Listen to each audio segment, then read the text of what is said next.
Appear weak when you are strong, and strong when you are weak. The supreme art of war is to subdue the enemy without fighting.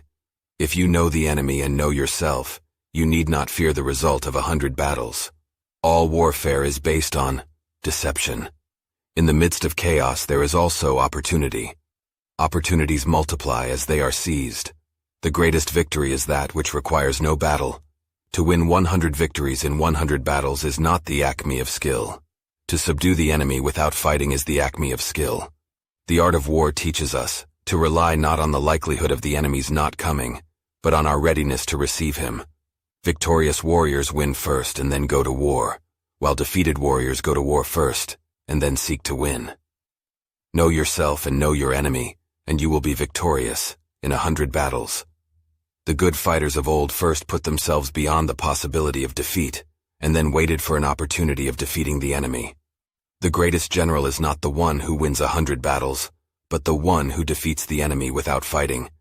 To fight and conquer in all your battles is not supreme excellence. Supreme excellence consists in breaking the enemy's resistance without fighting.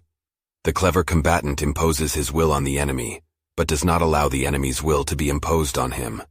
He who knows when he can fight and when he cannot will be victorious. A wise ruler does not reward loyalty with love but with trust. When you surround an army, leave an outlet free. Do not press a desperate foe too hard.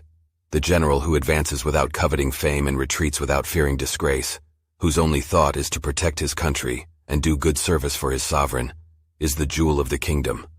The opportunity of defeating the enemy is provided by the enemy himself. If your enemy is secure at all points, be prepared for him. If he is in superior strength, evade him. When the enemy is relaxed, make them toil. When full, starve them. When settled, make them move. He who is prudent and lies in wait for an enemy who is not, will be victorious. To secure ourselves against defeat lies in our own hands, but the opportunity of defeating the enemy is provided by the enemy himself. Move swift as the wind and closely formed as the wood. Attack like the fire and be still as the mountain. In battle, if you make your opponent flinch, you have already. Those skilled in war bring the enemy to the field of battle and are not brought there by him.